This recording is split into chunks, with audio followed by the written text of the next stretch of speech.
Did a little bit of Googling on Senator John McCain. And one of my viewers actually brought this to my attention. Did you know that there's a memorial in Hanoi honoring John McCain? Huh? This article was written on April the 6th, 2015 by Laurel Jerombeck, J-R-O-M-B-E-K. Titled, John McCain Memorial. Going into our visit to the John McCain Memorial in Hanoi, my classmates and I weren't sure what purpose a tribute to an American prisoner of war could serve in present-day Vietnam. Now, after a few days to think about the monument and to talk to my classmates, its meaning is still unclear to me. I can help clarify that for you, and I will in a moment or two. We began our last full day in Hanoi with a visit to Ho Lo Prison, which was used from 1964 to 73 to hold American prisoners of war, including John McCain. A section of the museum inside the former prison was dedicated to this period of the building's history, and McCain's flight suit and personal effects were featured prominently in the exhibits.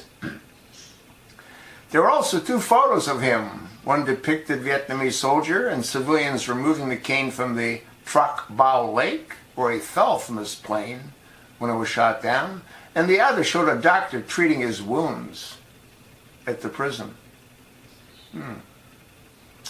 After finishing our museum visit, we drove to the memorial. The bus stopped at the side of the road by Truc Bao Lake, and we all walked over to the monument. It included a sculptured image of McCain, alongside a brief description of his position in the U.S. Navy and how he was shot down while on a mission to bomb a power plant. The image showed McCain with his hands raised, though the meaning of the posture was ambiguous. He could have been falling from his aircraft, being lifted from the lake, or surrendering. In all three scenarios, however, McCain is in a position of weakness in relation to his captors, as well as the modern Vietnamese state, particularly given the level of political prominence he assumed in the 1990s and beyond. Portraying him as helpless suggests the relative strength of the Northern Vietnamese Army and their modern-day successors. While American tourists who have been exposed to John McCain's accounts of his experience during the Vietnam War might be interested in seeing the monument, it was clearly not very accessible for foreigners.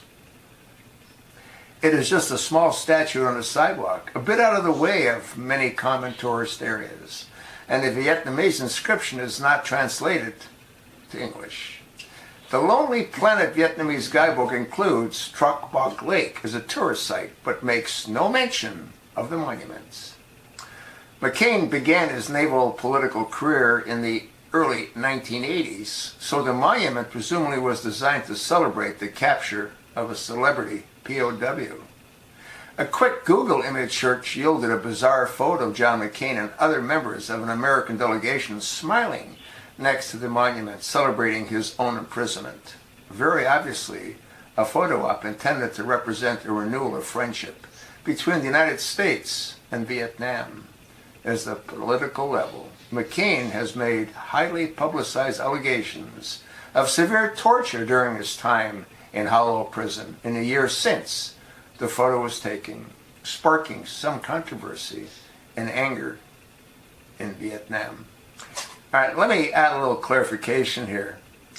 The photo of him being looked at and helped by doctors, well, that was probably about 5 days after he was captured. When he was first captured, he was thrown into a cell. And they didn't know who he was other than a combat pilot.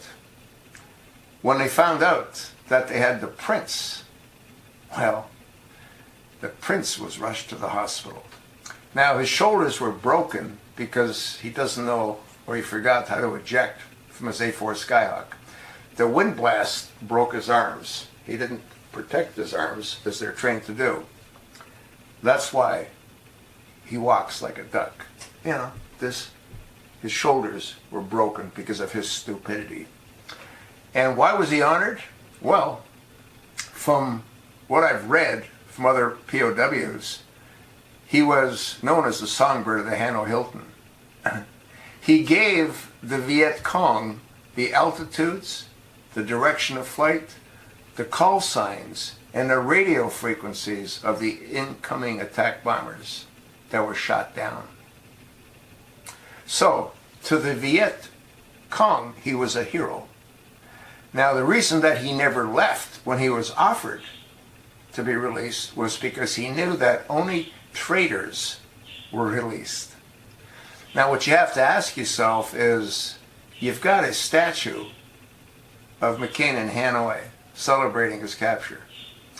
And from all the information I've ever been able to obtain, he received a presidential pardon from President Nixon. What some people might not have known is that his father was actually the admiral of the Pacific Fleet during the Vietnam conflict. And his grandfather was also an admiral. McCain, well, he was an absolute loser. He graduated at the Naval Academy out of 900 midshipmen. I believe he was fourth from the end. He was a playboy, which is why I also think that he might be on that list, you know, the one that President Trump said we might have access to, started in what, 2005 to 2017, where 17.2 million were paid to silence 265 various incidences. Folks, go do your own Googling. McCain is a traitor, and like I've asked other people to do, write to him. Let him know that we know the truth. I want him to die knowing that we know the truth, and he will soon die. Not soon enough, as far as I'm concerned. The cancer that he has is the deadliest form of brain cancer.